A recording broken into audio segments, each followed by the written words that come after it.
Hey everybody, my name is Odo Horn. I'm the president of the North Georgia Conference United Methodist Men, and I want to welcome you to this weekly video update for Friday, June 18th, 2021. First thing I want to say is Happy Father's Day to all the fathers out there. I pray that this will be the best Father's Day ever, particularly since we're coming out of the pandemic. I pray that you got your shots and that you're fully vaccinated. This video is about Annual Conference 2021, which again was a virtual conference that occurred June 3rd through the 5th.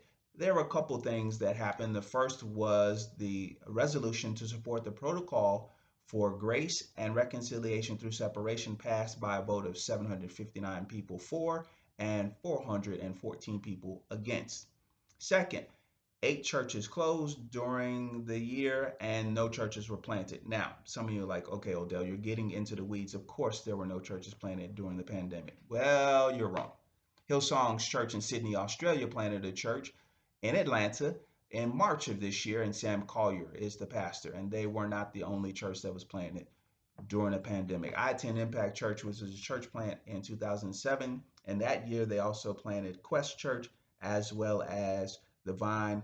And we have a history of planting churches in the United Methodist Church. I pray that the North Georgia Conference will get back to the church planting routine that we have a history of. The third thing is that Jody Ray had turned down the position of Director of Racial Reconciliation. And since that became public in April, that position remains unfilled. And now there's some lay folks in the black church who are beginning to openly question whether the position actually ever existed. Because while Jody Ray might be good, he's not the only person who can fill the Director of Racial Reconciliation position. So let me just back up and give you some information. Jody Ray, I believe it was on April 11th, announced April 11th or April 18th. On Sunday, he announced that he was not going to seek the position of racial reconciliation. He was going to remain pastor of Mount Bethel United Methodist Church. And that news coverage we posted on the North Georgia Conference United Methodist Men's Facebook and Twitter pages. That did make national news. Then on April 26th, Monday, April 26th, Jody Ray announced that Mount Bethel would disaffiliate from the United Methodist Church. That was followed on Tuesday, April 27th, by a pastoral letter from Bishop Sue Hopper Johnson, and we posted both of those stories on the North Georgia Conference United Methodist Men's Facebook and Twitter pages. And then on April 29th, a bombshell happened.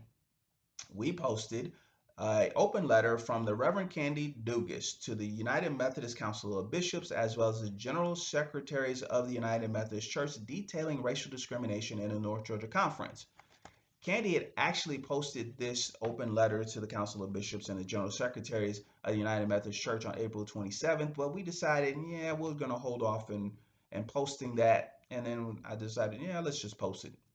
So basically what Candace said is that she was fired from her position as a minister at Grace United Methodist Church in Midtown Atlanta for talking about racism in that particular church.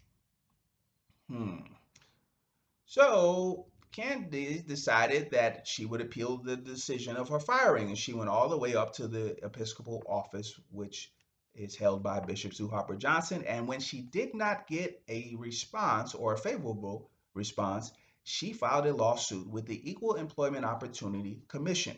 And in the open letter, Candi may sound like a disgruntled employee. However, Candi received a notice of a right to sue letter from the EEOC. And these are not just handed out. A notice of a right to sue letter is earned when the EEOC finds a reasonable cause to believe that violations of the statutes occurs with respect to some or all of the matters alleged in the charge, but could not obtain a settlement with the respondent that would provide relief for the person who filed the complaint. So basically, the EEOC found some things that Candi alleged to be true, and they couldn't get a settlement. So they gave her a notice of right to sue letter. She took it to court, is my understanding, and it was dismissed by ministerial exception, which is a provision in Title VII of the Civil Rights Act of 1964, which led Candi to send out this open letter to the Council of Bishops as well as the General Secretaries of the United Methodist Church when she didn't get a favorable response. There's been no response, to my understanding, from the Council of Bishops or the General Secretaries of the United Methodist Church. But we're going to follow this story because we believe that we shouldn't just be talking about racial discrimination and racial reconciliation. We should actually be acting upon it. So we're going to follow this particular story, and I'll keep you up to date. My name is Odell Horn, again, president of North Georgia Conference United Methodist Men, and I want to wish you once again a happy Father's Day.